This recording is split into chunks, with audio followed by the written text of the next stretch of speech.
Dire team ban.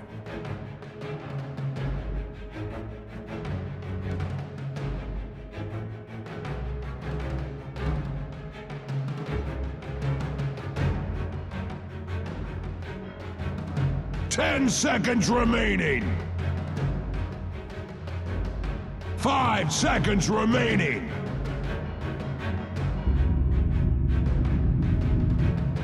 Radiant team ban. Dire team ban.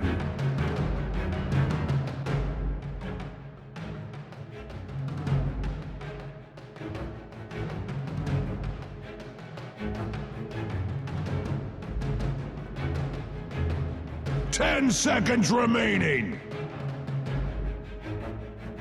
5 seconds remaining. Reserve time. Radiant team ban.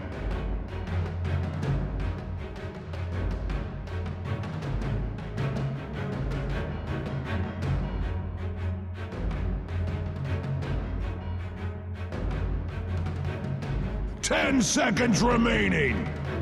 No. Dire team pick.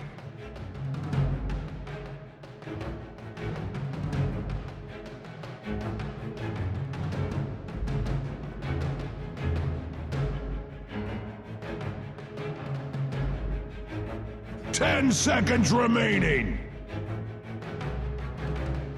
5 seconds remain. Earth Spirit. Radiant team pick.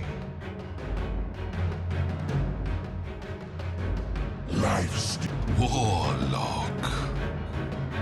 Dire team pick.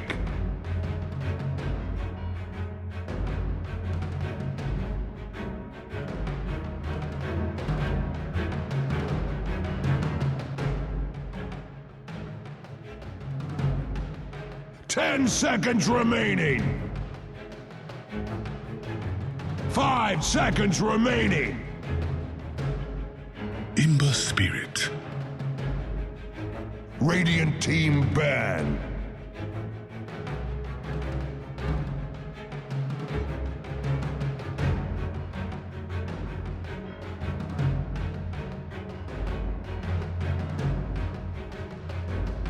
Ten seconds remaining. 5 seconds remaining. Dire team ban.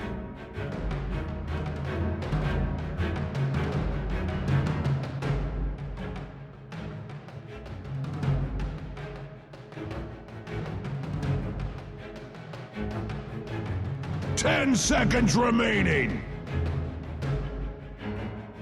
5 seconds remaining. Yeah. Radiant team ban.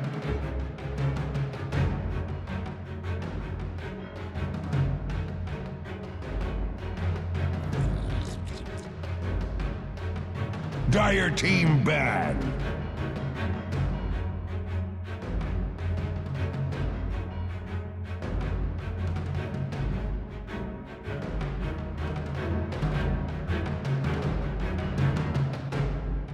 Ten seconds remaining.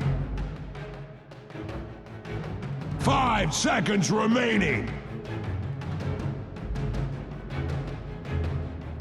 Radiant team pick.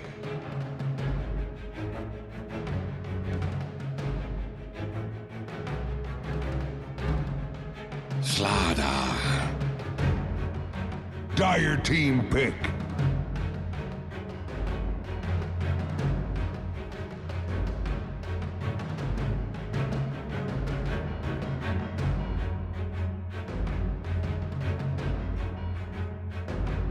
Ten seconds remaining.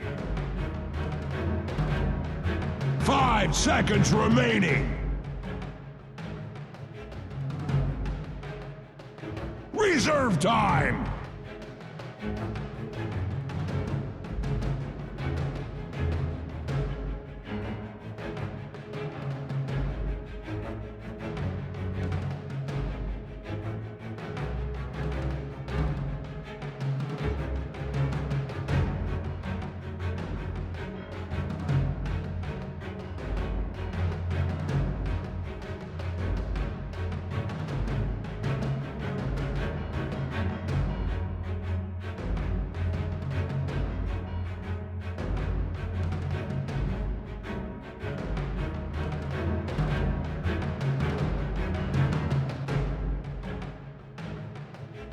Crystal Maiden.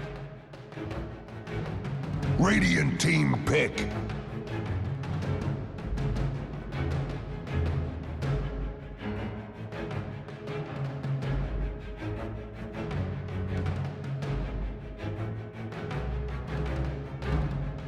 Ten seconds remaining.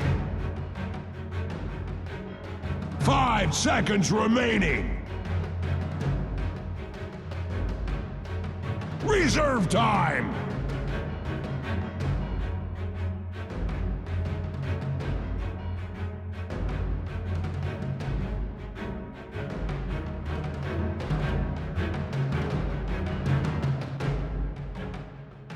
Legion Commander. Dire team pick.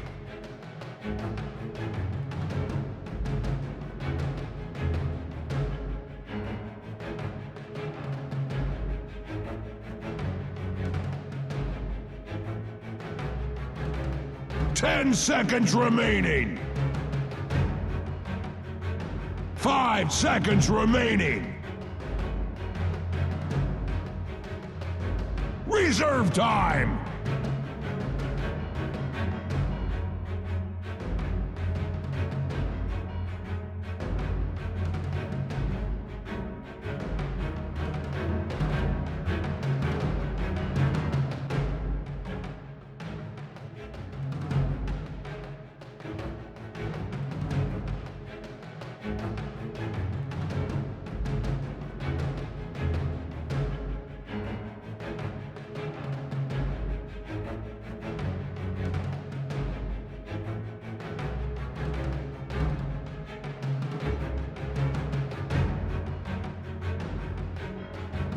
Morphling. Radiant team ban.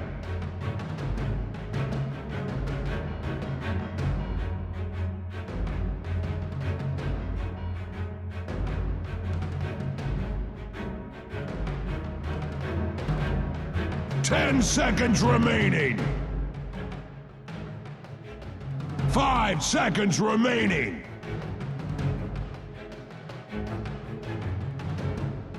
Reserve time!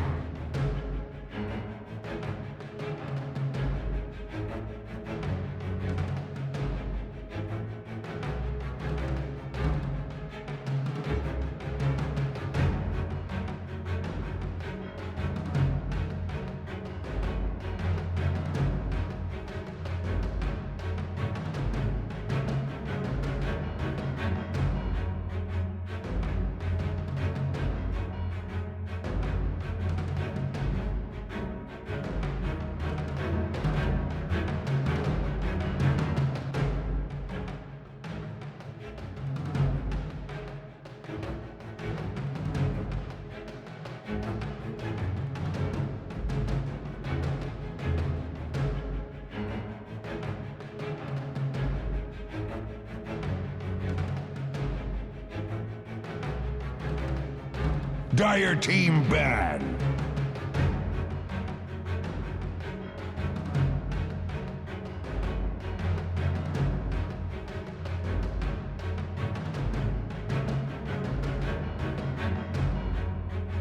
Ten seconds remaining.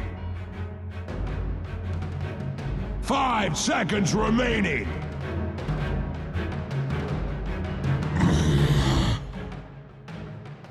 Dire team pick.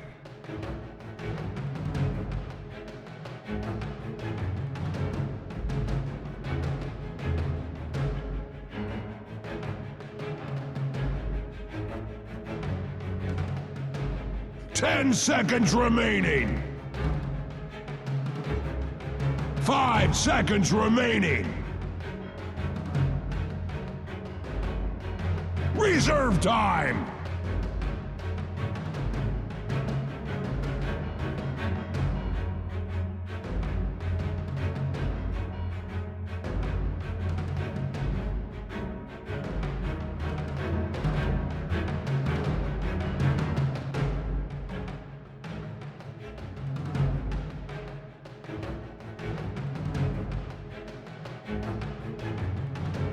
Abyssal Underlord. Radiant team pick. Lena.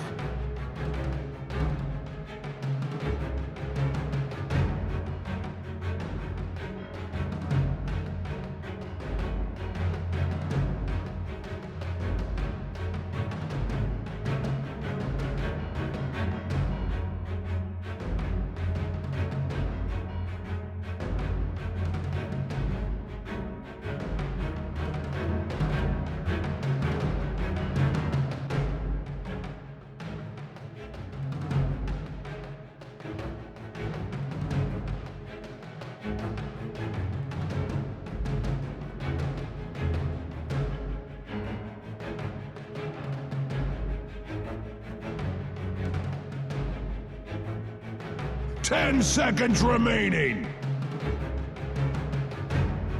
5 seconds remaining.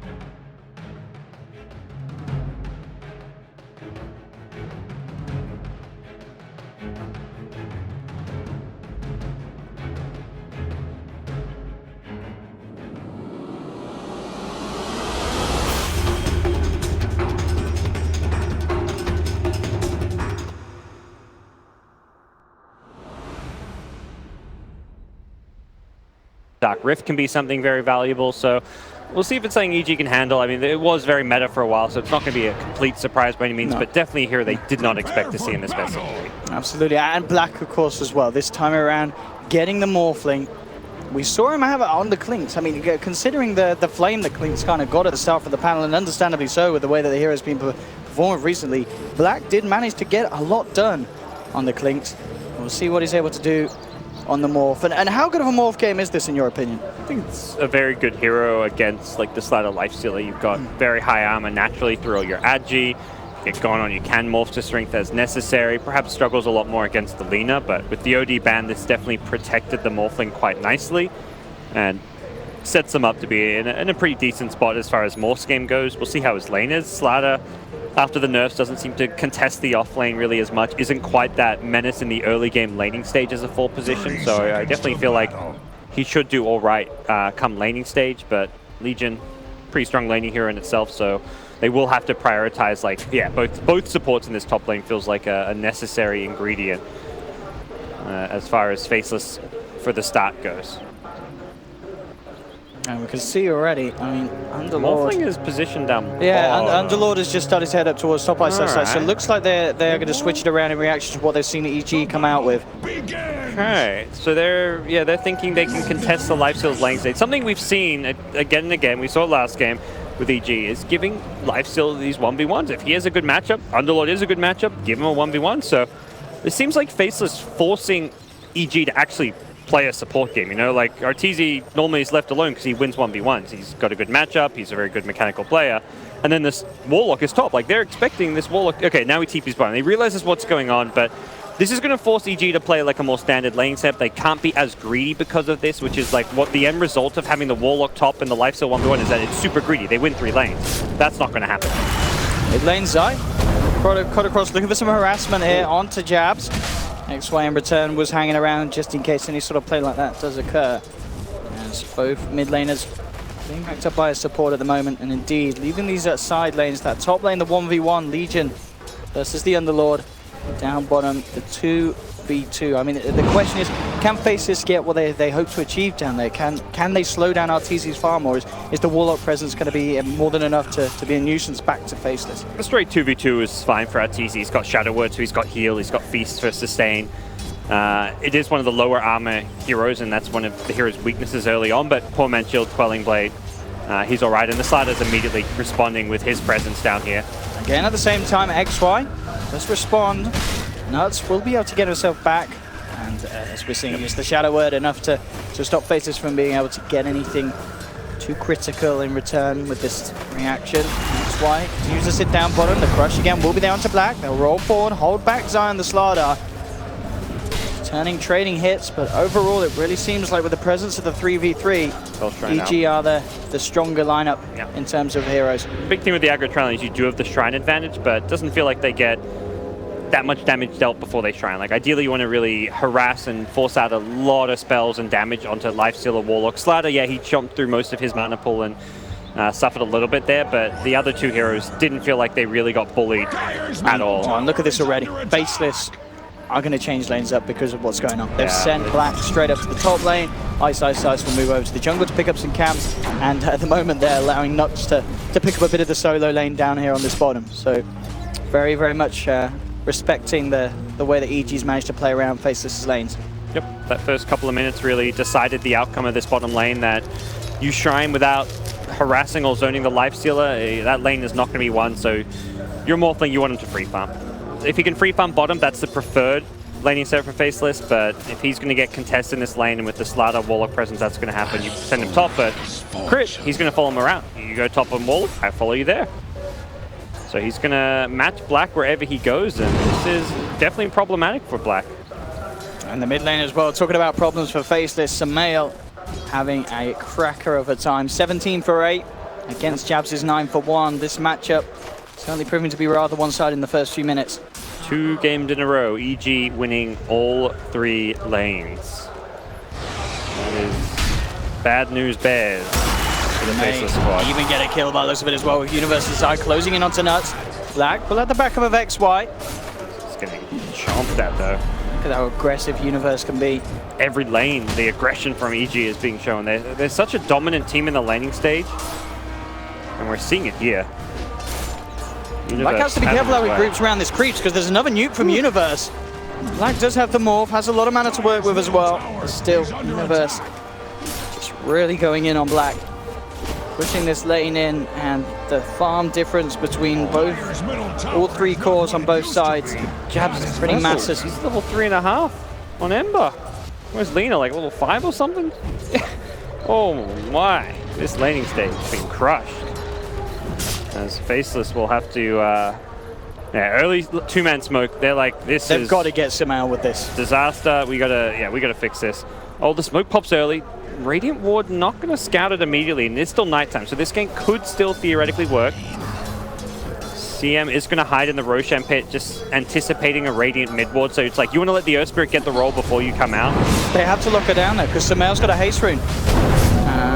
Yeah, immediately just pops it, backs off, and now Jabs himself could be in trouble. Lightstrike and Dragon Slave will be there in a second. As Samael looking to move in, he's having to hold back as the chains will there be there to cast animation. He is going in incredibly great. I mean, he trusts in the haste rune. He feels safe. And he will get out, he won't get the kill, but again, we're seeing Universe's aggression top, Samael's bravado in the middle lane. That is freed up these lanes. Look, Morphling's gone back to Fountain. He's healing back there. He's like, I got lane, gotta pick up some items back at base, buy Salve and Tango. You're like 5 minutes in the game and you're meant to be free farming on Morphling. No, you're buying Salve Tango. He's got 13 CS. He's put all of the money from farming into extra regen. This is... I mean, this first 5 minutes is, nothing less than an absolute disaster here for Faceless. Yep, EG stomping the lanes. And bottom lane, RTZ is probably just telling his team, like, I don't really need help. I'll farm. He can't really stop Ice from doing this. Ice can come behind, throw fire down, get some CS, but... I mean, we just saw Black having to head back to base to the Fountain. We're going to see Jabs have to do the same as he's getting chased down by Zai. Level 4 still. Selena's already level 6. Good luck coming back into lane against that Laguna. Yeah. And Sumail doing this build that he always goes for. Rushes the phase boots, loves that extra movement speed, the aggression it gives him early on. We'll be fishing for that 6-minute rune. Dyer's middle tower is under attack. I mean, Jabs, if he gets caught out by a light strike without that flame guard, he is definitely dead in this mid lane. Key rune as well, the regen. Gonna give Lina constant sustain for all her spells. Universe, thankfully did not quite level 6 yet.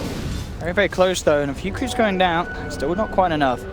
But continuing to put pressure onto the Morphling now, turning their attention towards Nuts. And of course they've got that chase down, purging the root off himself and chasing it down. And again, it's more trouble for Faceless. As as mid lane. Zai with the wraparound. It's kill to kill to kill. I mean, And it's a tower. oh my goodness, A 6.5 mid tier 1 tower. And with a Lina of all things, Sumail doing such a good job, always spamming out the lane, zoning the Ember, and then maximizing the damage up on that tower. That is one of the most one-sided mid lanes we've seen all tournament. One-sided lanes overall. As EG, his top lane as well, Black has to be careful. Universe, as the duel. Mid lane, again, just look how low Jabs is being brought. He just wants that, well, let's say level 6 before he goes back to base. No, he wants level 5. As he'll have to go back, use another shrine before heading back to lane. Sumail dominating. Phase boost level 7, top lane, Black being Sumail forced right back found behind another. his tower, and indeed Nuts comes a little too close for his own comfort. 4-0 EG, 7.5 minutes in, bottom lane, RTZ in the solo lane, continuing to find everything that he wants. Has his Midas, you know, he's just going to farm this game. When you're winning all the lanes, you're perfectly happy for your carry just to go greed, get his Midas, not get involved. They're taking another tower as well, 8 minutes in EG. The big problem here is the hero that's doing well, the Underlord, isn't a hero that gets like a blink and rotates. If that's like a Centaur, an Axe, some kind of space creating hero, you're like, great, we just got to blink, let's smoke up with our supports, our offlaner, let's go get some kills, let's go fix this lane state. Underlord's a hero that rushes a mech. You don't really gank with Underlord. You don't really do much with And mech. look who's there on the high ground. Yep. Once again, Sumail ready to follow through the initiation of Zai. And nothing that Faceless can do to get any sort of blood in response. They have a very early Yule, so you can't even rely on that Flame Guard anymore as a defensive tool to try and farm the lane. If you get Yules, or purge it off and set up a combo. Even if you wait to Flame Guard post Yules, you may just get bursted down through it with all the Lina damage, considering how far ahead Sumail is. When your Faceless can come back from this sort of a laning stage, it is going to be incredibly Radiant's impressive. Rush queued up for Ice Ice Ice. I'm not sure if he'll commit to this or opt for other items, but as said, it's like a mech isn't going to change this game. It's like you don't gank with this. He's going to play this like the Abaddon and just try and farm it up, go late game, if he commits to the Radiance. It's probably going to depend how the next few minutes go before he actually takes that approach or if he does something else. Back to base for himself. Top lane crit, soaking up some XP as the lane pushes in. And again with this warding, they've spotted out Nuts' movement. Full vision here for EG as with the blink, straight in. Universe getting the first of potentially many bits of bonus damage there for the duel. Yep. No rock yet, but this is where EG can give lanes to supports. Warlock can take over the top lane. Slider's already taken over the bottom lane with Arteezy, happy to set up camp in the jungle. Something that maybe Faceless exploit to at least find some kills. That Slider bottom is a bit vulnerable to getting ganked. I mean, that Slider bottom as well. If you look at the net worth, he's on par with the safe lane of Faceless. Yeah, that's Zai and Black. bad to say the least. Proving to be just too elusive for the two of them. You know, Ice Ice Ice and XY come down here, they can't control him. Just running loops. They want to get this bottom tier 1 tower perhaps as well, just get some cash for the rest of the team. It's pretty low with the constant Underlord spam. Never refuse good given. Will be Zai trying to keep it alive as long as possible. SSS doesn't even feel safe here. Sumail? Okay. Is he going to be alright? Can they bring down this Lina? Looks like they should be. Oh, is he actually going to get himself away with the face boost? He is. This has got to be so frustrating. Again, the infused raindrop just saving Sumail's life. As they can't get the kills on Faceless. EG just finding action after action. 10 minutes in, a second one duel here for Universe. I don't think you can write this laning stage any better for EG if you wanted to. This has gone not just to plan, but beyond for the side of Evil Geniuses. And Absolute Faceless. perfection. I mean, I guess ever since the start there, where they were forced to react to EG's dominance in terms of the lanes they got, it started to go downhill. Zai could be the first to lose his life here as Faceless. I mean, they're so desperate to find that Black kill. rotates him even. He wanted to like just try and come KS with like a level 4 waveform if possible, doesn't even get it. Sumail didn't have Laguna, or it's a like guaranteed kill on their spirit or something there, but he's okay with that. Absolutely disastrous for Faceless here in the early game, and there's just no clear solution. That's the thing. Normally looking at a game like this is like, well, at least they can try to do this when they get this item, like a Blink Dagger. This game it's like, well, Ember can perhaps smoke with his team, but the ideal hit, you need to be killing this Lina right now. Slider slowing down his blink would be kind of nice, but I think Lina's the hero who's really far ahead. Lifestealer, yeah, he's top farm right now, but he's just ungankable. You got to accept this Lifestealer with Rage, invincible, until you have like a lot more farm on your cause. So you've got to find Lina or Slider. You've got to make moves, and Smoke Up is the call. Ember's on the move. You can't just sit around and expect to out-farm EG. Not when they've got these Midases. Maybe they're prepared this time. They've scanned EG out. They know the Crit and Universe are there. XY comes in with a good boulder smash onto 2. Crit in trouble, but he gets the Golem out in time. Surely they can kill Crit. They can. They will bring the Warlock down. It does require all 4 of them to be there. Zai, maybe seeing if he can come back in, and oh, Universe. He absolutely loves dancing with this little Krista Maiden. They won't get the damage. They do get the kill again. The 3rd duel pretty much on that CM. Zai looking for the cut around. Black in trouble. The Yule setup. Perfect timing here. The silence will make sure no further damage comes out from Samael. But with the crush and the final Laguna, Black is out. 10-1. Faceless. Yikes. A very, very painful beatdown so far here on the main stage. I mean, as I sitting bottom, I don't really feel like there's anything he can do. That's just the nature of this pick and hero, is that he's not a comeback hero. He's just gonna sit there, pressure this lane, try to take the tower, he's trying to help his team out by luring heroes bottom to come farm. But the problem is, we've seen Arteezy on Lifesteal able just to solo defend this lane. They haven't needed multiple heroes to deal with Underlord, and they've been able to keep this tower up for a very long time, despite all that lane pressure, and things continue to go from good to great to absolutely freaking awesome for EG, as a 10,000 net worth lead has been acquired. This is where you've got to shoot through your smokes. Maybe they can kill Arteezy. Yeah, maybe you get a kill or 2, but the problem is going to be, like, you get the kill or 2, then you've used up all your If you can kill Artur, that could be the way back in for Faceless, but Arteezy is the one having a ball of a time as he just turns around, brings down Ice. Not even remotely close. Yeah, you can't tell this man. He's keeping his head in the game this time, and Arteezy. Yep, he even had the rolling silence onto the lifesteal and everything. It was just, yeah, too much survivability with the armlet pickup, and well, further armlet pickups. Legion Commander, I mean, everyone's having a great game. You can't even point at one player. Legion's going to start pulling miles ahead and become unkillable as well. Talk about Arteezy being unkillable, Legion same thing. It's only Lina that's squishy, and Sumail's positioning has been very good this game. Yeah, absolutely. Sumail, this whole tournament, very much giving us incredibly consistent performances at a high level. Whether it be as Lina or as Invoker, definitely for me the 2 heroes that he's been standing ahead of the pack on. Kill for him. Easy execution. Very easy combo for him. Timing's perfect. And just knowing his hero there, he didn't actually have mana for the full 3-spell combo, so he Lagunas rather than Dragon Slaves. More damage, and the Dragon Slave may have not gotten that kill, so... He did the maths. Yep, doing all the small things right. Looks like that Charlie Yang doing his homework, paying off. He learned a little from it, over the shoulder. Jabs, it's an invis. Can he make something happen here? I mean, they need something, Faces. They desperately do. I don't know if he can actually go. I mean, he gives his team the info, but... They can bring people in.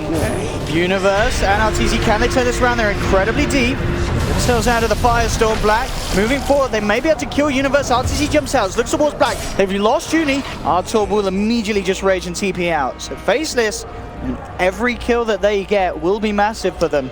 Yep. Nice bit of money going to Jabs. Something. Gotta just buy as much time as possible. Straight into the Lincoln Sphere for Black. He wants a solution to that Jewel or Yule's initiation coming out from EG. And EG are eyeing off Roche. They've actually broken the Lincolns. We'll see if they commit to this one. Lifesteal is headed that direction. Definitely possible to take an early Roche here. And very little it feels that Faces could do in a full 5-on-5 situation at this stage. Does look like they'll call it off and try and find a pick first. Arteezy just wanting to get some more farm. I mean, just look at the range that they have. Okay. I mean, he'll get out. Only just. I mean, actually, the Shadow Word, he has one more bolt charge you can use between the procs, and actually, casting a little bit early here, a little remnant to damage. I mean, I want to say that would have saved him, but I don't think it would have. I think the damage wouldn't have been enough anyway. But a nice little juke there of one of the instances. Nicely played to slide a fist before remedying away, block a little bit of damage. EG into the pit, as you mentioned. I mean, EG they used the observer. They thought they had a pick. They were going to go Roche first. They only stopped going for Roche because they saw the Ember farming. They're like, well, we're going to get Roche regardless, so let's just kill an Ember first. War has come to Radiant's Not the case. Not going to matter too much that they missed that kill. They managed to secure the objective, taken an Aegis for themselves, and we'll be able to push down pretty much all these outer towers likely with this Roche. The Deso and Lifesteal is really all you need to be able to bring down buildings with ease, and do you see Nuts get himself out of there with a nice little TP. Nuts definitely had some very cute plays this tournament with just like hiding always in the trees, getting off some good ultis on CMs and Warlocks, and positioning very well, but that was not the kind of plays that win you games as a 5-position support. We will see Ember reach that level 10 talent now. Oh, and there we have the setup from Universe. Another successful duel, and this time it's on something a little bit bigger than the CM. Black is taken out and down. It's the pre-Lincoln's kill, and not what you want to see if you're Faceless. As soon as that 5-man push comes, you want your Morphling at bottom lane or at top lane, split pushing and just trying to force those rotations back, but not going to be the case. Easy's Desolator complete 17 minutes in on top of the armlet. Midas. Open Wound's lifesteal is just absurd. He gets back to full HP from an Open Wound's Midas. And yeah, the Desolator is what they're waiting for really to be able to push tower. Theoretically even start chipping at tier 3s. You've got maxed out Rage. The Deso gives you the damage on the buildings. Gets the bonus damage talent now as well, so gets a good chunk of extra damage out of all these recent pickups. The best the Faceless can do whilst they lose these towers, just trying to find as much as they can from the map. Jabs. How's our Underlord doing? Is he got his relic, or did he still go? Yeah, he's going for the Radiant still, fully committed. There's just no item for an Underlord. You look at this game, you're like, man, what do I buy? Mech's not going to do much. The Radiance is not to be a big game changer, I feel. It'll be a little bit annoying, but ultimately, not saying that makes him tankier. It they doesn't really could lose fulfill his role. Raxit. Yep. You've got to come back and defend at some point. They're trying to maximize their gains elsewhere and defend at like the last possible moment, but Flip has already been used. They're just trying to delay things with Ice on the high ground spamming and making sure Morphling gets like a tower at mid. Possibly even a second tower at mid if possible. Jabs just have to blink in the veil. Jesus is like, enough is enough. I want this tower. Rage is through. This play's done yet. The Rack's now exposed. Still some good damage down mid. This is like all you can really do if you're Faceless, and yeah, the TPs will come back. Black doesn't have Blinkens yet. Right. He doesn't even have the ult out as well. So with this first setup, they won't kill him initially, but the further TPs are coming through, and with the amp on him, Black has nowhere to run, nowhere to hide, and they will still claim the kill in the Morphling. Did manage to finish off his Lincolns in time though before he went down. Yeah, it looked like he was trying to wave TP out and didn't fully he had to turn first before he waved, and in the process he didn't actually complete the waveform before clicking his TP. Echo Saber Lifesteal, this is like an item where you're like, let's try and end this game. Let's really up the heat. Samael, see if you can find the catch onto Jabs. Jabs. Will look to hide here. Samael just continues to chase down. In fact, Jabs has gone straight into the hands of Zai. That cast angle. Can he get out? He cannot. The damage with that amplified, too much to follow through after the magic burst. He gets such good cast range with that Aether Lens. Sumail able to use those spells from such a long distance. Continues to snowball out of control as things continue to get ugly. No racks down just yet, so still not an insurmountable lead by any means, but you're still banking on EG overextending, making a big mess. If you can't fight them head on in a team fight, we haven't even really seen the Warlock really have to... I mean, he contributed in the lane stage. He helped them win the lanes, but team fights just haven't happened. When you dominate the lanes this hard, like your team fight here is like Warlock is just like, well, what do I do? Not much. But the EG pressure has been constant and kept Faceless busy back at base. EG ready to jump in the base, to be fair. To launch, it seems. He's got the vision with the high ground ward. He's nuts. Oh, there we have Zai with a beautiful jump at the crush onto 2. Artor looking towards Black. Black trying to get his self away, but he can't. The Morphling's out. They will find one kill in return, but the Golem's dropped onto 3, forcing Faceless to back Arteezy. Turning towards the racks, and Mail comboing down Jabs. Laguna onto XY. They'll be able to find the Earth Spirit as well here. As EG just taking 3, only losing Zai. They'll clean the racks up as well. 21 minutes in on this bottom lane. As 18-3, this is absolutely painful for Faceless. Morphling unable to survive through it all, even with the shrine next to him. Still got taken down, and Sumail getting bloodstone charges out of it. He's not intending on dying this game, but definitely an item that will give him constant mana regen and sustain. Next lane could be attempted if EG want to keep the pressure on. Looks like wow, Solar Crest already. This is going to really amp up their siege. You chuck that on the Lifestealer when he's sieging for the evasion as well as the extra armor. Doesn't worry as much about the tower hits. And it seems like it is going to be no letdown from EG. They want to keep the pressure up. The Echo Saber, not really a late game item for the life. So the fact he gets this after the Desolator really says, let's push now. This is not an item. If you're looking to drag this game out, wait for another Roshan, play for the late game and just win through farm advantage, you wouldn't get this Echo Saber. So. I mean, what happened, Goss, the Faceless that we saw in game 1? Is this an outdraft, or is this just EG stepping up their game even more? Definitely seeing the downsides of the Morphling. I mean, EG did a really good job winning the lanes. And Faceless just didn't secure their lanes very well. Went for like a risky setup with the Morphling in the off lane, ended up rotating him top. Felt like a traditional tri-lane, like just keeping the CM in. I mean, they wanted to tri-lane bottom and then they decided against it because they just traded hits poorly. If they just tri-lane top from the start, things would be very different. You'd see a lot more farm on Black's Morphling, as well as a lot less farm on this Legion Commander. It's hard. You see an opportunity to perhaps win like an extra lane. Like, okay, Ice. He can just go for the 1v1 matchup. We can aggro tri-lane bottom. If our aggro tri-lane goes well, Ice gets farm and we win the bottom lane. Didn't turn out how Faceless hoped for, though. EG looking to continue the flow of what's been pretty much an absolute stomp so far this game, too. Yep. I'll be back on the high ground next Rage. Just going to wait for one more creep wave. Pop another Solar. They're not even going to wait for the Rage. Wait for the creep wave. They'll just go in without. With the Rage and the Solar Crest upon him. So creeps in bottom, so why wait for a creep wave when we've already got one elsewhere? What can they do? They'll get the silence onto Artur. Or just smash onto no one. Faceless looking pretty hopeless. Easy will be forced to rage defensively. That open wounds just providing such good sustain for the whole team. He gets chipped away at, he open wounds, he gets back to full, then he gets chipped away again. He'll open wounds once more, every little bit of HP. The constant sustain, you verse this huge spam, but it doesn't seem to bother Arteezy between the open wounds and the Shadow Word. Seeing that Shadow Word max out, often you see these Warlocks kind of max, get maybe 2 points in Shadow Word, maybe 3, but Easy fully maxing it out. And there we have the jump in to kick things off once again. They find the jewel. Chaotic Offering dropped onto the back, and already Ice buys back immediately. Jab jumps in with a burst, does manage to bring down Arteezy. Big kill for Faceless. Can they get more though? Zai holds back Faceless with a crush, gets up to the north. He's not going to be fine though. The adaptive strike from Black flies through. They've not only just found 2, can they get anything more? Hard to chase. They've lost Ember though. They've lost their chasing power in Black.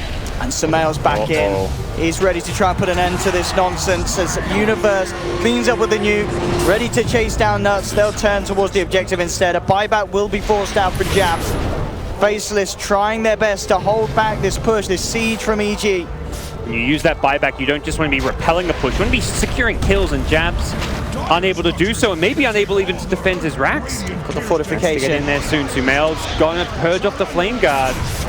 Sumail actually going to miss the combo here. Nuts coming in as well. Again though, Universe jumps in, catches out Jabs. Jabs now on a dieback. Nuts out as well.